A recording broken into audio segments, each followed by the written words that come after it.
ইসলাম আল্লাহ রসুল বলে গেছে যে আমার কিছু কিছু আলেমের দ্বারা ইসলাম ধ্বংস হয়ে যাবে। সবার কথা বলে নাই, এখানে বলা হয়েছে হক্কানি আলেম যারা থাকবে, যাদের কাছে শরীয়তও আছে মারফতও আছে। দেখেন, এই শরীয়ত হলো চামড়া, শরীরের চামড়া শরীয়ত, আর ভিতরের হাড্ডি মধ্যে হলো মারেফত। এই হাড্ডি ছাড়া শরীরের গোস্তে লোড নিতে পারবেনি, একটা ছাড়া আরেকটা হয় না, আল্লাহর সৃষ্টির এটা বিধান। তো শরীয়ত হলো ফুল, ফুলের ভিতরে গেরান হলো মারিফত। দুধ হলো শরীয়ত, দুধের ভিতরে মাখন ঘি হলো মারিফত। বিদ্যুৎ হলো শরীয়ত, বিদ্যুতে আলো হলো শরীয়ত। লাইটের ভিতরে যে বিদ্যুৎ থাকে, পাওয়ার থাকে, দেখা যায় না, সেটি হলো মারিফত। তো বাবা, দোনোটাই লাগবে।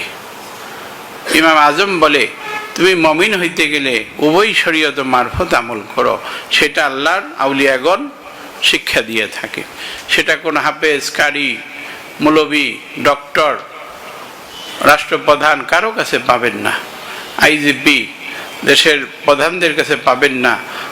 এটা পাবেন, আল্লাহ বলছে আমার মিসকিন ফকির, আমার ফকির যারা, ফকিরের কাছে ইন্না রাহমাতাল্লাহি কারিবুম মিনাল মুহসিনিন, আমার রহমত আমার ফকিরের অন্তরের মধ্যে রাখছি, তোমরা সেইখানে খুঁজলে পাইবা। তো এই জন্যই আপনারা দেখবেন যে খাজা খিজির একজন আউলিয়া, কিন্তু ওনার কাছে মুসা আলাইহিস সালামকে আল্লাহ পাঠাইছিলেন। কোরআন শরীফের মধ্যে এই ঘটনা আছে। কোরআন শরীফের মধ্যে আল্লাহ এত বড় ঘটনা ব্যাখ্যা করছেন সূরা কাহাফের মধ্যে যে মুসা, আপনি একজন ফকির, আমার একজন ফকির আছে, ওলি আছে, তার কাছে যেয়ে দেখেন কি এলেম তার অন্তরে রাখছি আমি। মুসা বলে আল্লাহ আমি তোমার সঙ্গে কথা বলি সব করে, আর দরকার কি যে না তোমার যাইতে হবে। তা আল্লাহ তার কিভাবে দেখা পাবো, যে কিছু মাছ ভাজা কইরা পুইরা নিয়ে যাইবা, যেখানে এই মাছ জিন্দা হবে সেখানে তার দেখা পাইবা। তো মুসা আলাইহিস সালাম, তার শিষ্য ছিল, সাগরিদ ছিল ইউশা, ওনাকে সঙ্গে কইরা কিছু কই মাছ বুনা করে নিয়া ঝোলার মধ্যে করে রওনা হয়েছে। যাইতে যেতে দেখলো যে এক সময় এটা বড় ঘটনা, এক সময় যাই দেখলো সেই কই মাছ জিন্দা হয়ে ঝোলার থেকে পড়তেছে। ওটা নদীর মধ্যে যাইতেছে, দুই নদী ভাগ হয়ে গেছে, সেখানে যে খাজা খিজিরের দেখা পাইল। এখানে বহু ঘটনা হইল। তো মুসা আলাইহিস সালাম শেষ পর্যন্ত আর খাজা খিজিরের সঙ্গে টিকতে পারলেন না। কেননা খাজা খিজির বলল, হুজুর আপনি পারবেন না আমার সঙ্গ করতে, আমার কাজকর্ম আপনার ভালো লাগবে না, আপনি আল্লাহর নবী, আপনার ভাবে আপনি থাকেন। তখন তিনটা ঘটনার পরে আর উনি থাকতেও পারলেন না, ধৈর্য ধরল না, বলছে আমি ফকিরের সঙ্গে আপনার ধৈর্য ধরতে পারবেন না। আসলে দেখা গেল কোরআনের মধ্যে গবেষণা করে দেখা যায় যে মারফত এই ফকিরের মধ্যে আছে, মারফত এই ফকিরের মধ্যে আছে। তা আমরা কোথায় আছি, কি বলি?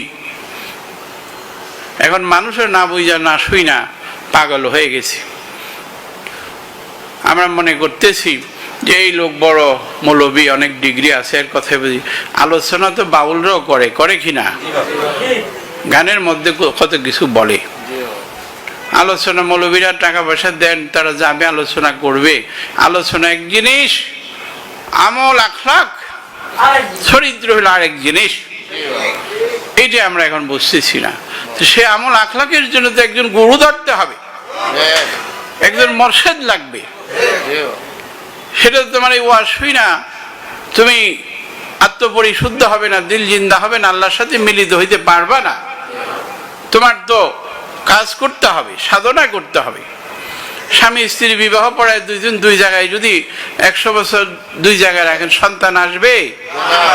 তো তোমার কাজ না করলে তুমি সাধক হইবা কি দিয়া?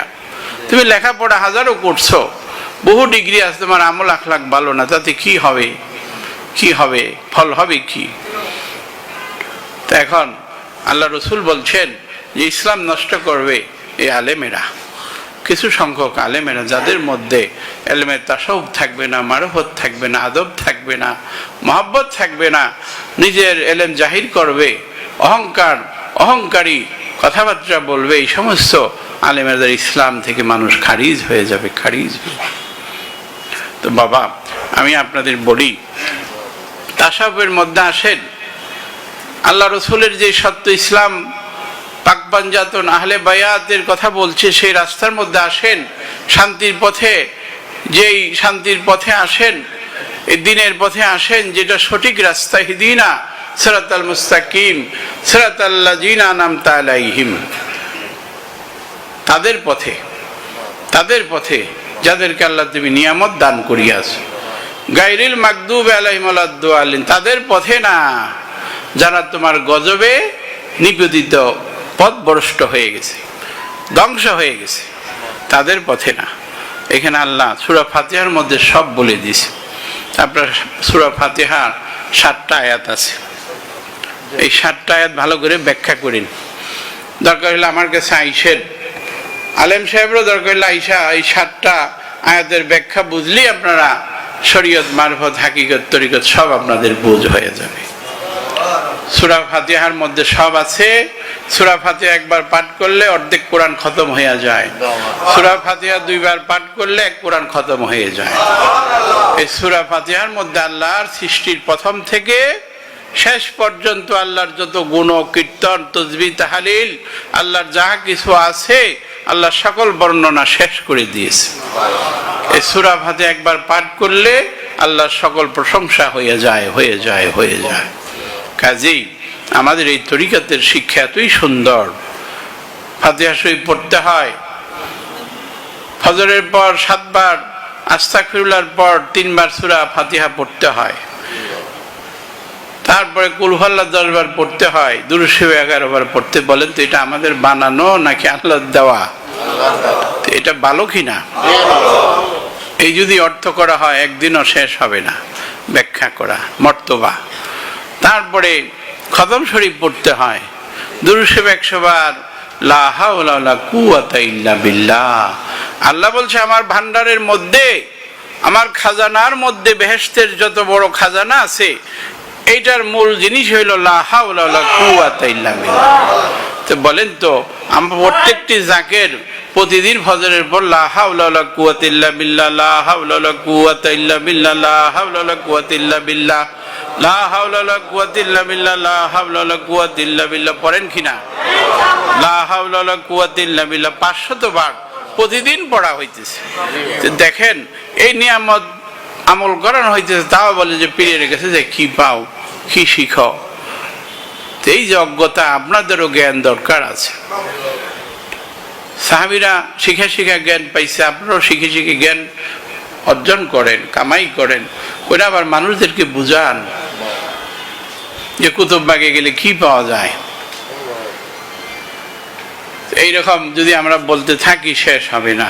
তা আমি আপনাদেরকে আল্লাহর উপরে হাওলা করি,